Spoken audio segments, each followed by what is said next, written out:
ጸሎታ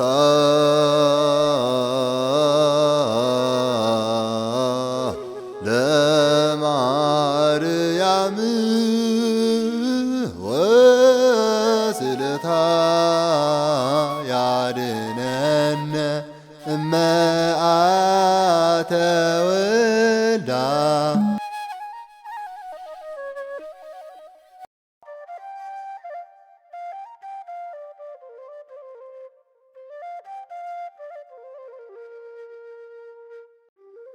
በስመ አብ ወወልድ ወመንፈስ ቅዱስ አሐዱ አምላክ ይትባረክ እግዚአብሔር አምላክ አበዊነ አምላክ አብርሃም አምላክ ይስሐቅ አምላክ ያዕቆብ አምላክ አቦታትና አምላክ አብርሃም አምላክ ይስሐቅ እግዚአብሔር አምላክ አባህሪ ሞት አመንግስቱ ጸረ ዘይብሉ ዘኸበረን ዝተመዝገነን ይኹን ኢተጸራ ስብሐት አብ ወወልድ መንፈስ ቅዱስን ቅድመ ይፍጥር መላእክት ለቅዳሴ ከም ዝብል እግዚአብሔር አምላክን ምስጋና ቅድመ ምፍጣሩ ምስጋና እዚ ተቋረጸ እግዚአብሔር አምላክና አባህሪ ሞት አመንግስቱ ጸረ ዘይብሉ ዘኸበረን ዝተመዝገነን ይኹን ከምኡን ቅድስተ ቅዱሳን ድንግል ማርያም በተወዳን ፈጣሪያን ዛባ ፍጹም ክብሪ ዘኸበረትን ዝተመዝገነትን ትኹን ክርስቶስ ተንሥአ እሙታን በአብይ ኃይል ወስልጣን አሰሮ ለሰይጣን አጋዞ ለአዳም ሰላም እዚየስ ኮነ ፍስሐ ወሰላም ፍስሐን ሰላምን ዝገበረና እግዚአብሔር አምላክና ዘኸበረን ዝተመዝገነን ይኹን በመዓልቲ ንመሃሮ ትምህርቲ ብዛዕባ እርገት ገላጽየ ምስጢር እግዚአብሔር አምላክ ምስጢርን ጥበቡን ክገልጸልና ናቱ ቅዱስ ፈቃዱ ይግበረልና ወጽድቅ አሚንሰ ከመዚ ይትበል በልብከ መኑ ይአርግ ሰማየ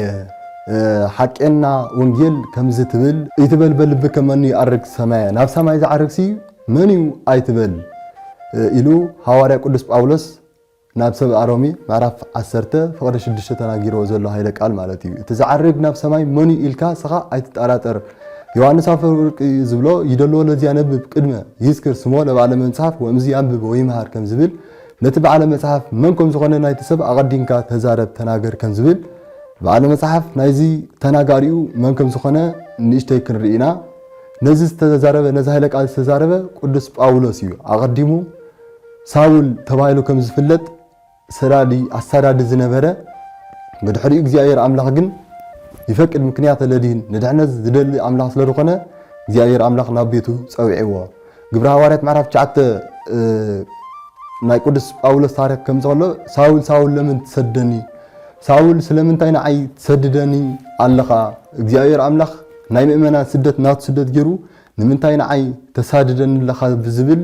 ኃይለ ቃል ንቅዱስ ጳውሎስ ናብ ቤቱ ኣምፂዎ ጳውሎስ ማለት ብርሃን ማለት እዩ ጳውሎስ ማለት ሕሩይ ኣቕሓ ተባሂሉ ዝንገረሉ ቅዱስ አቦ እዩ ጳውሎስ ሞደሻ ማለት እዩ ሞደሻ ንብዙሕ ሓፂን ቀጥቂጡ ሓደ ከም ዝገብር ቅዱስ ጳውሎስ ድማ በትምህርቱ ንመናፍቃን ቀጥቂጡ ዘጥፈአ አቦ ስለ ዝኾነ ኣብዚ ናይ ሎሚ መዓልቲ ብዛዕባ እርገት ክዛረብ ከሎ ድማ ይትበል በልብከ መኑ ይአርግ ሰማየ ናብ ሰማይ ዝዓርግ መን እዩ ኢልካ አይትጠራጠር ውእቱ ኢየሱስ ክርስቶስ ዘወረደ ሰማይ እቲ ካብ ሰማይ ዘወረደ ኢየሱስ ክርስቶስ እቲ ዝዓረገ ድማ ንስዩ መን እዩ ዝዓረገ ኢልካ ስኻ ብልብኻ አይትሕሰብ ይብል ኣሎ ማለት እዩ ወመኑ ይወርድ ውስተ ቀላይ ናብ መቃብር ዝወርድከ መን እዩ ኢልካ ስኻ አይትጠራጠር ዘተንሥአ እሙታን ካብ ሙታን ዝተንሥአ ክርስቶስ ንስዩ እቲ ዝዓረገን ዝወረደን ኢሉ ዝተናገሮ መዝሙረ ዳዊት 46 ፍቅደ 5 አርገ እግዚአብሔር በይባብየ ወግዚእነ መቃለ ቀርን እግዚአብሔር አምላክ ብዕልልታን ብመለኸት ብድምፅን ዓረገ ኣብዚ ምድሪ 33 ዓመትን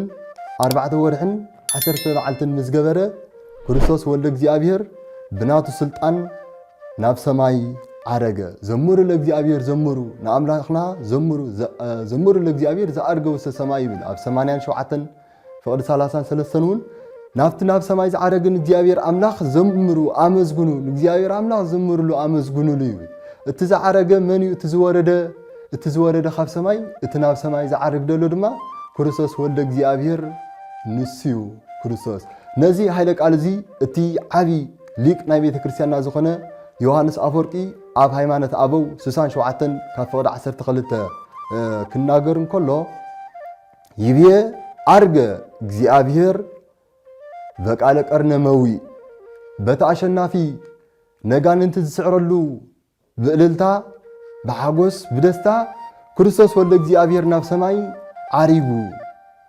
ወይብየ አይረጉወይ ንክርስቶስ ዕሪጎም አይበለን ክርስቶስ ዘዓረገ በገዛ ስልጣኑ በፍቃዱ በብርሃን ወነበረ በየማን አብሁ አቤማን አቡ ተቀሚጡ የማን ዝብል ከምቲ ንሕና ንፈልጦ የማን ፀጋም ዘይኮነና እግዚአብሔር አምላኽ በክብሪ ኣብ ሕቕፊ አቡ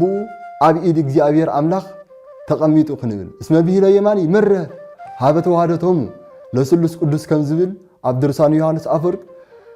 ተዋህዶ ብሂለ የማን ማለት ናብ ተዋህድነቶም ዝመርሕ ስለ ዝኾነ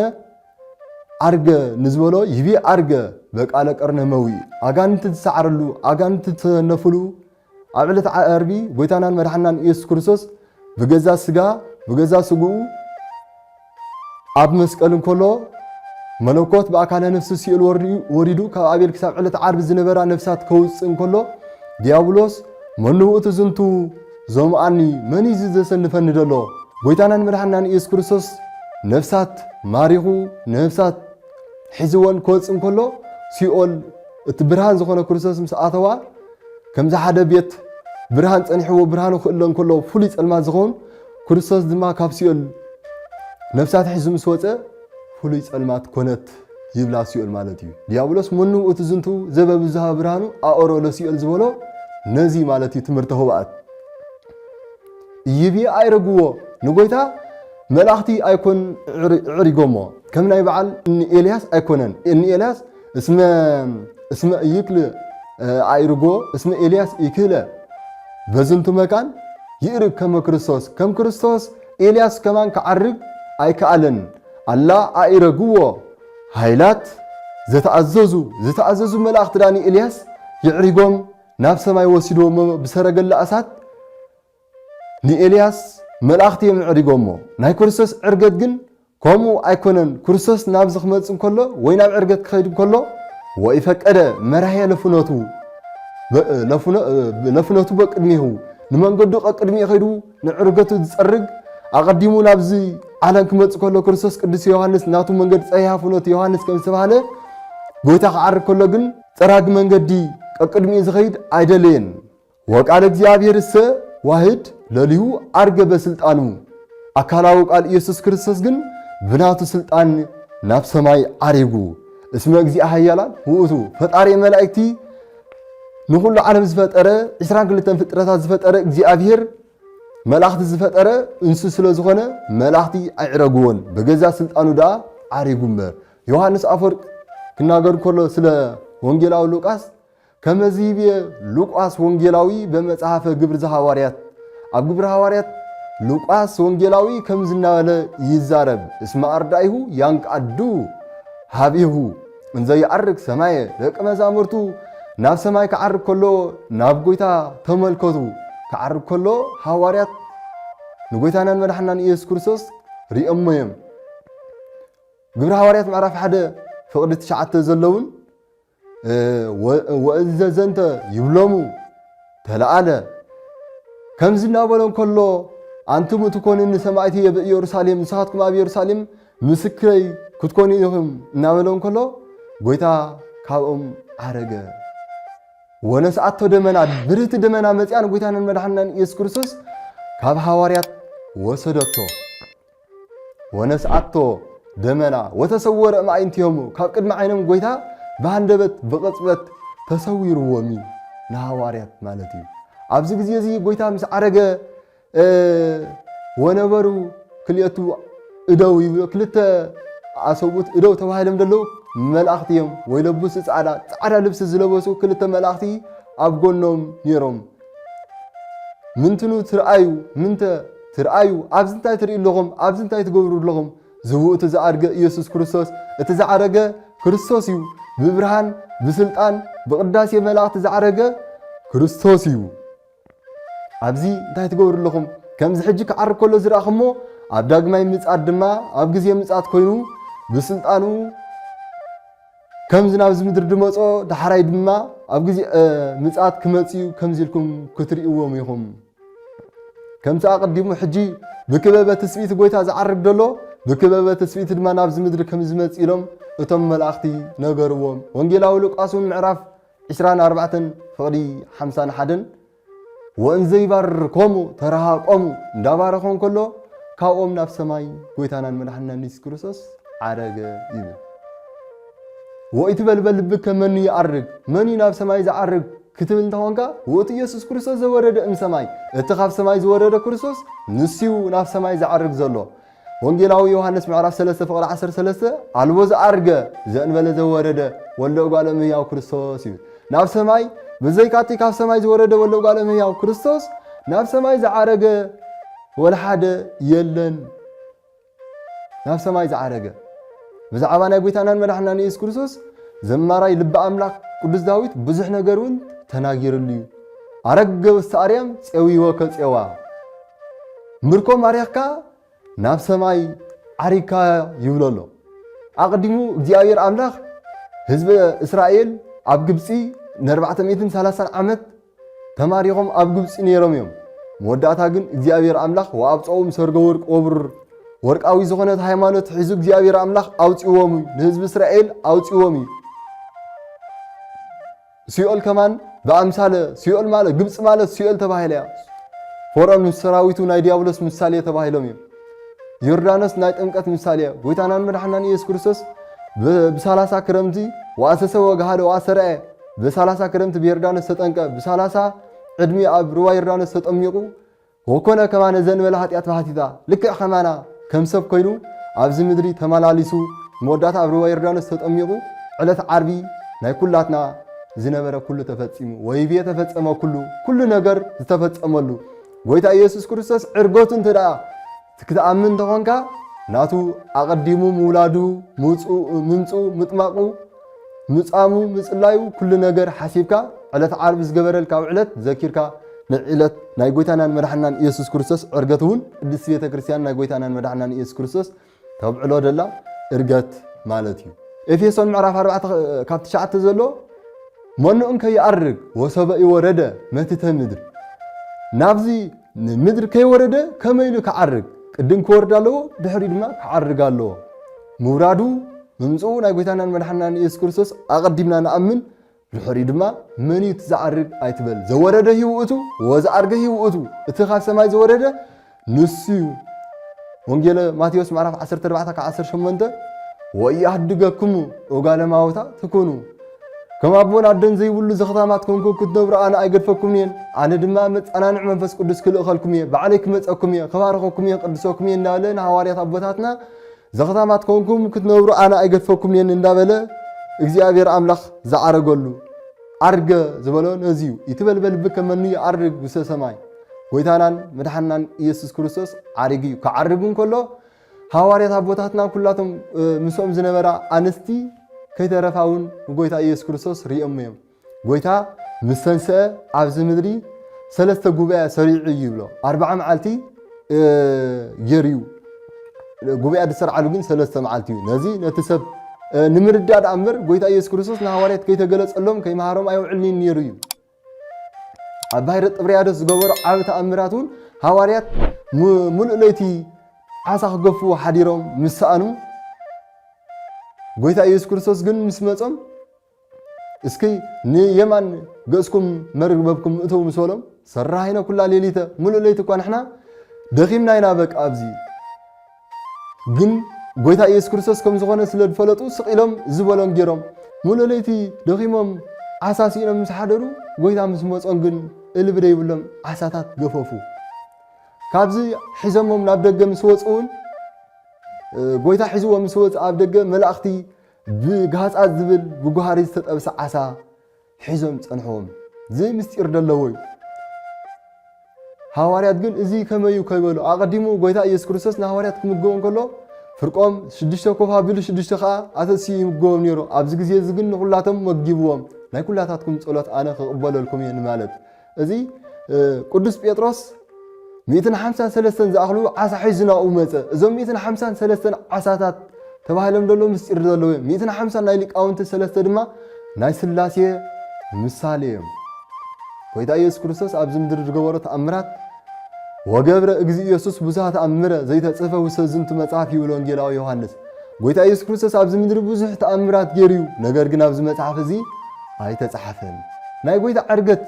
ክሪኡ ዝተመነዩ ብዙሓት ነይሮም ብተንኮል ዳ ኮይኑ እምበር ናይ ይሁዳ እውን ኣሎ ይሁዳ ትዘዝሓዞ ትንቢት ዝበጽሖ ለአቡ እልግቱ ለእሙ ብእሲቱ ለመምህሩ ሴጡ ዝበሎ ይሁዳ ነቡ ቀታሊ ነዲኡ ዘውስብ ንጎይታ ዝሸይጥ ንጎይቱ ዝሸጠ ናይ ይሁዳ ሓሳባት ዝነበረ ኣነ እንተ ደኣ ንጎይታ ኢየሱስ ክርስቶስ ተሸይጠዮ አይሁዳውያን ክመፁ ከለዉ ጎይታ ካብኦም ተሰዊሩ ይኸይድ ነይሩ ኣቐዲሙ ሕጂ እውን ደይ ከምኡ ክገብር ኢሉ ሱብ 30 ቅርሺ ሸጦ ነገር ግን ተጣዓይሱ እቲ ገንዘብ ግን ተጣዓይሱ ናብ ትንሳሓደ ይኮነ ገንዘብ ናብኡ መለሶ ነገር ግን ናቱ ውሳነ ድገበሮ ተሓኒቐ ክመውት ኣለኒ ክመውት እሞ ምስ ተምዕለት ዓርቢ ዝመፁ ነፍሳት ምስኣቶም ክወፅእ ጥራይ ዝብል ሓሳባት ስለ ዝነበሮ ናይ ይሁዳ ናፍታ ገረብ ከይዱ ክሕነቕ ከይዱ ይብሎ እታ ገረብ ግን ኣፍ ኣውፅያ ነስህ ከመ እሁከ ጴጥሮስ ሓውኻ ጴጥሮስ በዲሉ ነይሩ ነገር ግን ተነሲሑ ንስኻ ኸ ተነሳሕ እሞ ተመለስ ኢላታ ገረብ እውን ትሕት ትብል ነይራ ንሱ ግን ኣብዚ ደላ ቀባጣሪት ስቕኢላ ስቕ ዝበለ ልምልም ትገረብ ኢሉ ናብቲ ሓንቲ ኸደ ይብል እታ ሓንቲ ገረብ እውን ሓፍ ኣቢላ ናብ ምድሪ ምስ ፈጥፈጠቶ ናብቲ ከብዱ ኩሉ ክሳብ ዝወፅእ ኮይኑ ሞቱ ለሃጥጥ ፀዋግኡ ትበቅድመ እግዚኣብሔር ከም ዝብል ዘማራይ ዳዊት ሞት ናይቲ ሓጢአተኛ ሰብ ክፉእ ከም ዝበሃል ናይ ይሁዳ ነገር ከም ዝኾነ ነጋዶቡ ይሓልፉ ነይሮም ምስ ረኣይዎ ንሰበይቱ ወይ ድማ ንቤተሰቡ ነገርዎም ካብ ዝወሲዶም ኣብ ገዝኡ መሰንበርዎ ን40 መዓልቲ ከብዱ ሓቢጡ ኩሉ እቲ ቁስሉ ተባላሹ ይሁዳ ጎይታ ኢየሱስ ክርስቶስ ኣብ ዝዓረገሉ መዓልቲ ግን በልእቲ ዝሸጥካዮ ዘተሓስካዮ ነህለ በቃ ዓሪጉ ናይ ጎይታ ዕርገት ክርእሉ ይሁዳ ክወፅእ እንከሎ ቀጥታ ኣብ ናይ ሃገሮም ዝነበሮ ዓራት ይብሎ ሓፂን ስለ ዝነበሮ ከብዱ ቀዲድዎ ሕማቕ ኣማውታ ሞተ ይብል ናይ ጎይታ ኢየሱስ ክርስቶስ ዕርገት ክርእሉ ዝሓሰበ ይሁዳ ከምዚ ኮይኑ ሕማቕ ኣማውቱ ኮይኑ ተሪፉ ማለት እዩ እዚ ናይ ጎይታ ኢየሱስ ክርስቶስ ዕርገት ንኩሉ ዓለም ዝኾነ እዩ ጎይታ ኢየሱስ ክርስቶስ ስለምንታይ ዓሪጉ ዝዓረጉ ዕርገት ንዓና ንምንታይ ይጠቕመና ንዝብል ክንናገረሉ ከለና ጎይታ ኢየሱስ ክርስቶስ ዝዓረገ ስለምንታይ ዓሪጉ ይቤሎም እግዚ ኢየሱስ ለማዕረጉ ሃበ አብየ ጎይታ ኢየሱስ ክርስቶስ ናብ እግዚአብሔር አምላክ ምስ ዓረኩ ስእል ለኩሙ ከመ እፌኑ ጰራቅሊጦስ ሃላይለኩም ኣነ ናብ እግዚአብሔር አምላክ ልምነልኩም የጰራቅሊጦስ ናባኹም መንፈስ ቅዱስ ናባኹም መታን ክሰደልኩም ኣነ እንተዚ ዓሪገ መንፈስ ቅዱስ ናባኹም ክመጽእ ኣይክእልኒ ወንጌላዊ ሉቃስ ምዕራፍ 24-49 ጽኑዕ ኢየሩሳሌም እስከትለብሱ ኃይል ማርያም ኣብ ኢየሩሳሌም መጽንሑ መንፈስ ቅዱስ ክትቀበሉ ይኹም ኢሉ ተናጊሮም ስለ ዝነበረ ጎይታ ኢየሱስ ክርስቶስ ዝዓረገሉ ምኽንያት መንፈስ ቅዱስ መጸናንዕ ዝኾነ መንፈስ ቅዱስ ንምልኣኽ እዩ አርገ ከመያለቡ እርገተ ጻድቃን ንጹሃን መቅድመ ወንጌል ነቶም ናይ ጻድቃን ናይ ቅዱሳን ዕርገት ፍሉጥ ክገብር ጎይታናን መድሓንናን ኢየሱስ ክርስቶስ ናብ ሰማይ ዓሪጉ ቅድሚ ሕጂ ዝዓርጉ ዝነበሩ ሄኖክ ዓሪግዩ ኤልያስ ዓሪግዩ ኣረጋዊ ዓሪግዩ እዚኣቶም ኩሎም ዓሪጎም እዮም ነዝራ ዓሪጎም እዮም ናይዚኣቶም ዕርገት ከመይሉ ብግዙፍ ስጋ ከመይሎም ይዓርጉ ኢሎም ዝጠራጠሩ ሰባት ነይሮም እዮም ነዚ ናይዚኣቶም ዕርገት ፍሉጥ ክገብር ጎይታናን መድሓንናን ኢየሱስ ክርስቶስ ድማ በዚ ዓሪጉ መለኮት ዘዚኣሁ ወትስቢት ዘዚኣነ መለኮት ናትዩ እትስቢት ድማ ናትና ስጋ ዝለበሰ እዩ አጢፎስ ሃይማኖት አበው ምዕራፍ 8 ጎይታ ኢየሱስ ክርስቶስ በመለኮቱ እንዘ ኢትያት በመለኮቱ ተትተ በፍቃዱ በመለኮቱ ትሕት ዘይብል አምላክ በፍቃዱ ግን ናብ ዝምድሪ መጸ እስመ በፍቃዱ ወበስብረታው ወመንፈስ ቅዱስ መጻ ወዳህንነ ብናቱ ፍቃድ ብናይ አቡ ናይ መንፈስ ቅዱስ ስምረት መጺ ጎይታናን መድሓንናን ኢየሱስ ክርስቶስ አድሕንና እዩ በፍቃድ አቡ ወረደ ሀበ ማርያም ተአንገደ በድንግልና ንጹህ እግዚአብሔር ተወልደ ከም ዝበሎ ዲዮናስዮስን በፍቃድ ናይ አቡ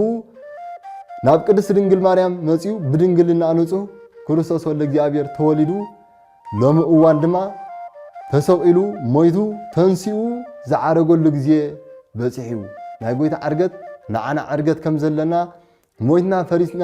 በስቢስና ኣብዚ ምድሪ ከም ዘይነብር ንዓና ምግላጽ ጎይታናን መድሓንናን ኢየሱስ ክርስቶስ ዓሪጉ እዩ እዚ ስለ ዝኾነ ኩሉ ሰብ ናይ ጎይታናን መድሓንናን ኢየሱስ ክርስቶስ ዕርገቱ ትንሳኤኡ ዕለት ዓርቢ ዝገበረና ውዕለት እንዳዘከረ ናብ እግዚአብሔር አምላክ ክጽሊ ይግባእ ዝመሃረና ዝገሰጸና ናይ አቦታትና አምላክ እግዚአብሔር ክብሪ ምስጋና ይብፅሓዮ። ስብሐት ለእግዚአብሔር ወለወላዲቱ ድንግል ወለመስቀሉ ክቡር